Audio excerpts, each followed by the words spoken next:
হল ছাড়া নির্দেশনা প্রত্যাহার এবং এক সপ্তাহের মধ্যে ক্লাস পরীক্ষা শুরুর আশ্বাসে আন্দোলন স্থগিত করেছেন ময়মনসিংহের বাংলাদেশ কৃষি বিশ্ববিদ্যালয়ের শিক্ষার্থীরা।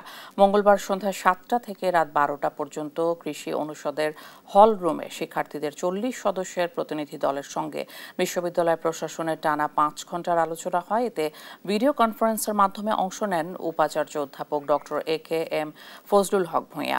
আলোচনা শেষে ছাত্র বিষয়ক উপদেষ্টা অধ্যাপক ডক্টর শহীদুল হক জানান, শিক্ষার্থীরা আপাতত হলে থাকতে পারবেন। বুধবার সিন্ডিকেট মিটিংয়ে আনুষ্ঠানিকভাবে হল ত্যাগের নির্দেশনা প্রত্যাহার করা হবে। পাশাপাশি এক সপ্তাহের মধ্যে বিশ্ববিদ্যালয়ে স্বাভাবিক ক্লাস পরীক্ষা চালু হবে। আন্দোলনরত শিক্ষার্থীরা আরও জানান, প্রশাসনের আশ্বাসে আপাতত আন্দোলন স্থগিত করা হয়েছে। তবে প্রতিশ্রুতি ভঙ্গ হলে আবারও কঠোর কর্মসূচি দেওয়া হবে। 3টা ডিগ্রি একসাথে হবে সেই বিষয়টা আলোচনা হয়েছে এবং আমরা আশা করছি যে একটি সুন্দর সফল আলোচনা হয়েছে এবং আমরা ওদেরকে বলেছি যে আগামী এখন তারা হলে থাকবে এবং আগামী দিন আমরা বিশ্ববিদ্যালয় ভাইস মহোদয় আমাদের সাথে ছিলেন অনলাইনে, উনি বলেছে আগামীকাল সিন্ডিকেট ডেকে হল খুলে দেওয়ার ব্যাপারে অফিসিয়াল সিদ্ধান্ত হবে।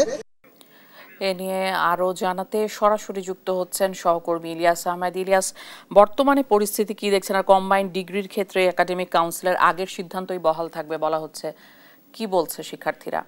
2 দফা দাবি মেনে শিক্ষার্থীরা আপাতত আন্দোলন স্থগিত করলেও আমরা দেখেছি যে এখন পর্যন্ত কিন্তু কোষাধ্যক্ষের কার্যালয়ে যে গতকাল দুপুরে তালা দিয়েছিলেন শিক্ষার্থীরা, সেই তালা কিন্তু এখনো পর্যন্ত খোলা হয়নি, যার কারণে কিন্তু ভোগান্তির সৃষ্টি হয়েছে এবং এখানকার কর্মকর্তা কর্মচারী যারা রয়েছেন তারা কিন্তু সকাল থেকেই এই কোষাধ্যক্ষের কার্যালয়ে এসে কিন্তু তারা ভিতরে প্রবেশ করতে পারেনি, অর্থাৎ যার কারণে কিন্তু অনেকটাই ভোগান্তির মধ্যে পড়েছেন। অর্থাৎ এই বিষয়টি নিয়ে আমরা শিক্ষার্থীদের সঙ্গে যোগাযোগ করার চেষ্টা করেছিলাম, তারা অনেকেই বলছেন যে তালা দেওয়া হয়েছে, অর্থাৎ সেটি প্রশাসন সিদ্ধান্ত নিবে তালা খোলা হবে কি না, সেই বিষয়টি কিন্তু তারা বলছিলেন।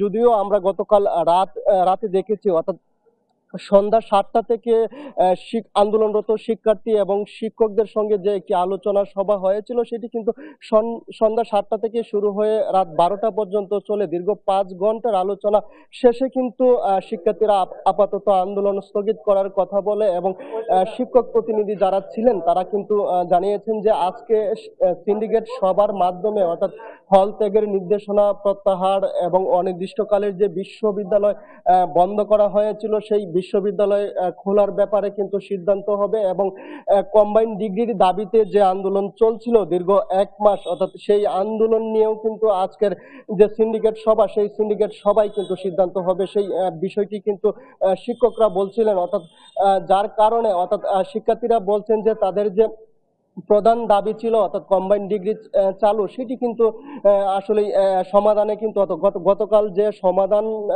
সমাধানের লক্ষ্যে বৈঠক হয়েছিল সেই বৈঠকে কিন্তু সমাধান হয়নি, অর্থাৎ আজকের সিন্ডিকেটের সভায় সেটি কিন্তু আলোচনা হবে। অর্থাৎ তাদের এক দফা দাবি হচ্ছে যে কম্বাইন্ড ডিগ্রি যে বিষয়টি সেটি যদি সুরাহা না হয় তারা কিন্তু ফের আন্দোলনের দিকে ধাবিত হবেন, সেই বিষয়টি শিক্ষার্থীরা বলছিলেন এবং তাদের যে 6 দফা দাবি রয়েছে সেই 6 দফা দাবিও কিন্তু পূরণ করতে হবে, সেটি কিন্তু শিক্ষার্থীরা এখন নতুন করে আবারও বলছেন। আমরা দেখেছি যে কোষাধ্যক্ষের কার্যালয়ে তালা দেওয়ার কারণে কিন্তু এখানকার কর্মকর্তা কর্মচারী যারা আছেন তারা কিন্তু সকাল থেকেই দাঁড়িয়ে আছেন।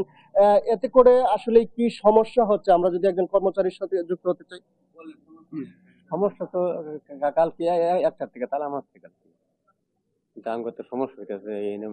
মাসটা বলে বিল আছে, ব্যাংক থেকে বিল আছে, নিয়ে আসছে, বিল জমা দেওয়া হইতেছে না, আমরা চেক সারা হইতেছে না, এই সমস্যা। তিনি বলছিলেন কিন্তু বিভিন্ন বিল তাদের এখানে রয়েছে, অর্থাৎ তারা এই কার্যালয় থেকে বিভিন্ন বিল ছাড় দিয়ে থাকেন, যার কারণে অর্থাৎ গতকাল দুপুর থেকে আজকে দুপুর পর্যন্ত এই কার্যালয়টি তালা দেওয়ার কারণে কিন্তু তাদের অনেকটাই ভোগান্তির মধ্যে পড়তে হয়েছে। অর্থাৎ যদিও কর্মকর্তা কর্মচারীরা সকাল থেকেই তারা কিন্তু এখানে অপেক্ষা করছেন যে কখন তালাটি খুলে দেওয়া হয় এবং সেই তালাটি কিন্তু এখনো পর্যন্ত না খোলায় কিন্তু দুর্ভোগের সৃষ্টি হয়েছে। এই ছিল আমার কাছে ময়মনসিংহের বাংলাদেশ কৃষি বিশ্ববিদ্যালয় থেকে বর্তমান পরিস্থিতি নিয়ে সর্বশেষ।